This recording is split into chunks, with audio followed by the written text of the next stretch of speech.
ఇక AP land title చట్టాన్ని వ్యతిరేకిస్తూ విశాఖ ఆర్కే బీచ్ రోడ్డులో న్యాయవాదులు నిరసన ర్యాలీ చేపట్టారు. ల్యాండ్ టైటిలింగ్ యాక్ట్ పై నగర వాసులకు అవగాహన కల్పించారు. విశాఖ బార్ అసోసియేషన్ ఆధ్వర్యంలో ఈ కార్యక్రమం జరిగింది.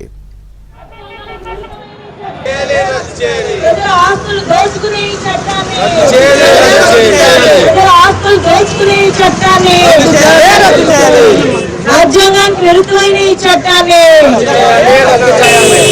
ఆస్తులకు దోచుకునే చట్టాన్ని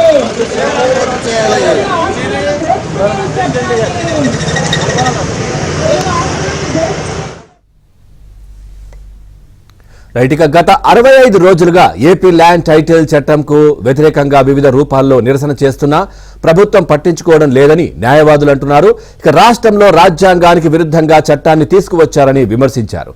ఏపీ ల్యాండ్ టైటిలింగ్ యాక్ట్ను వెంటనే ఉపసంహరించుకోవాలని డిమాండ్ చేశారు. రాష్ట్ర ప్రభుత్వం చట్టాన్ని వెనక్కి తీసుకునేంత వరకు తమ పోరాటాన్ని కొనసాగిస్తామని స్పష్టం చేశారు.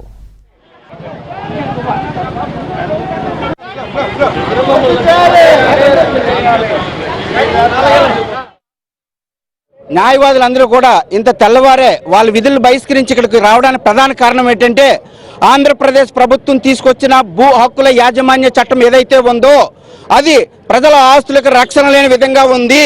అలాగే రాజ్యాంగానికి విరుద్ధంగా ఉంది. ప్రభుత్వ భూములకు రక్షణ లేని విధంగా ఉంది. కావున ఈ చట్టాన్ని రద్దు చేయండి అని చెప్పేసి మేము ప్రభుత్వాన్ని అడుగుతున్నాము. లేని పక్షంలో ప్రజల ఆస్తులకు ఏమాత్రం కూడా భద్రత ఉండదు. కావున ఈ యాక్ట్ వెంటనే రద్దు చేయండి. లేని పక్షంలో మేము అనేక విధాలుగా మేము మా నిరసన తెలియపరుస్తాము. ప్రభుత్వాలు కోల్దొస్తాం ఈ చట్టాన్ని కానీ మీరు రద్దు చేయనట్టయితే.